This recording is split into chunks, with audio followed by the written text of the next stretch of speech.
Nilagdaan ni Pangulong Bongbong Marcos ang Executive Order number 94 na bumubuo ng Independent Commission for Infrastructure, no? Tututukan ng bagong komisyon ang mga irregularidad at misuse of funds sa flood control at iba pang infrastructure projects ng gobyerno sa nakalipas na 10 taon. May kapangyarihan itong mag-imbestiga, mag-issue ng subpoena at magrekomenda ng preventive suspension at kaso laban sa mga opisyal ng gobyerno at iba pang individual na sangkot. Wala pang pangalan na binanggit sa Executive Order number 94 kung sino ang magiging mga miyembro ng Independent Commission for Infrastructure o ICI. Ang nakasaad lang sa Section 1 ay bubuuin ito ng isang chairperson at 2 miyembro. Dapat ay mga tao sila na may proven competence, integrity, probity, and independence. Makakatanggap sila ng per diems at allowances ayon sa umiiral na batas. O may sweldo. Okay. Oo. So kaya ako tinawag na alamat kasi simulan natin sa kahapon. Kahapon po kasi nakatakda na po dapat ilabas yan at pirmado. At ayon po sa aming mga sources kahapon pa, ay na weird nga kasi nilabas ngayon, pirmado na, pero wala pang names. Oo. I mean, parang sanay po kami na kapag naglalabas po ng ganyang mga EO, ay lahat na ng detalye nandoon. Pero ilang beses ko binasa yan kanina at sa pagbabasa ko, parang wala talaga names. Talaga, So, pero kahapon po kasi, dapat may names na. Hinihintay natin yung kahapon At ang deadline kahapon ay 5 p.m. Pero hindi nga po naganap yun at sinabi pagpapabukas ang nga po at ngayon nga po nangyari. Yan as of yesterday, akala namin, dahil nagsasabi na yung ibang mga agencies kung sino-sino ang kung sino po yung composition ng panel. Pero kami, although may mga sources namin nilalabas, lalo na at fluid pa pero may mangyari pa dito sa mahabang usapin na kung sino po pa talaga ang mag-iimbestiga dito mga katiwalian sa gobyerno pagdating sa flood control. Okay, so kahapon, nagkaroon lang po kami ng ideya dahil sabihin na natin, parang pakiramdam namin ay parang nadulas po dito si Mayor Magalong.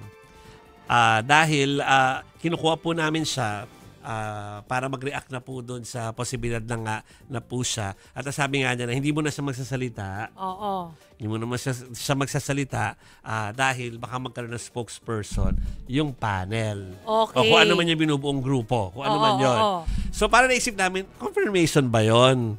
So may alam siya, parang ganon. May insider info siya.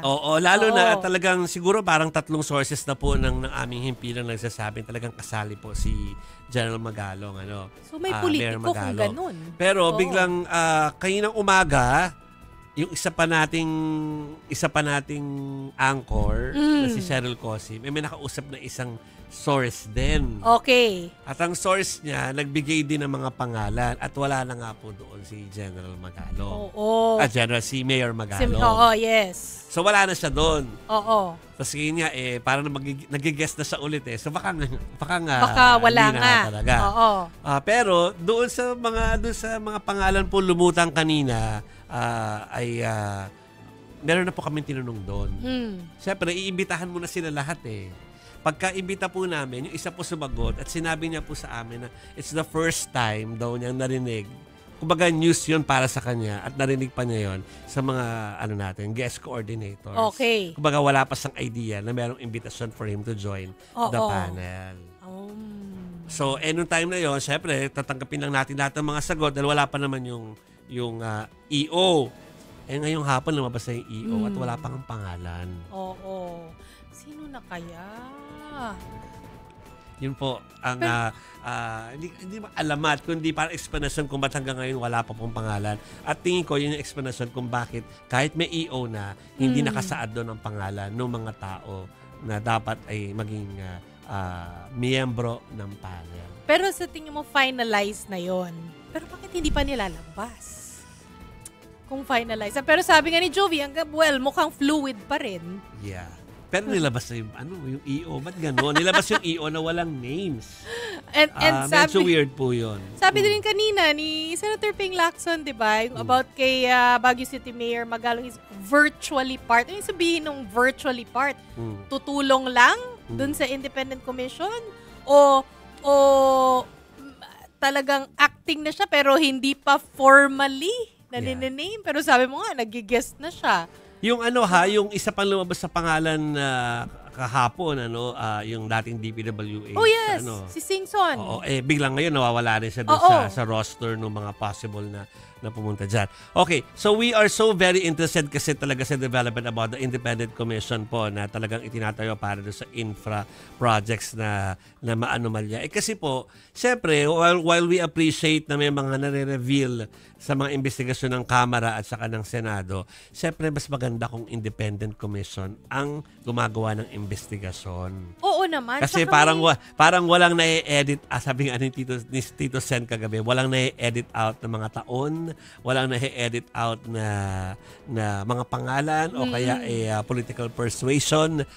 Siyempre, pag independent panel, doon pa lang independent. Sasabihin, kahit sino, hindi sasantuhin. Oo. At least dito, magkaroon tayo ng konting hope na baka naman may mangyari, baka naman may mapanagot. Wala ka pa rin hope. Basta ang alam po natin, ang composition ng Independent Commission, isang chairperson at 2 miyembro. So, 3 tao. Again, we appreciate na meron pong mga revelation habang ginagawa po yung Infracom sa Kamara o kaya ay yung Blue Ribbon sa Senate. Pero mas maganda kasi talaga kasi mga in aid of legislation.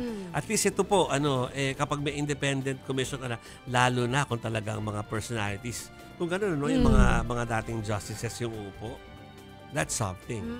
Actually, diba? may concern din naalala ko si Senator Alan Peter Cayetano pagdating dito sa Independent Commission, mga kapatid. Sabi niya, dapat mag-sign ba sila ng waiver na wala silang conflict of interest, hindi lang sa infrastructure but even in other things. Tapos sabi niya, magko-commit ba ang mga ito na hindi tatakbo for national office in 2028 kasi baka daw ma-integridad nga naman pero gagamitin yung commission para sa 2028. May ganun siyang mga concerns. Yeah. Okay, sa mga kapatid, yan po yung alamat ng Independent Commission na hanggang ngayon po ay alamat pa dahil hindi pa sa one for the books po na na talagang official dahil wala pa. Hinintay natin yung mga composition o yung names Kasi hangga't wala yon, hindi pa magsisimula. Gusto natin masimula na. 'Di ba?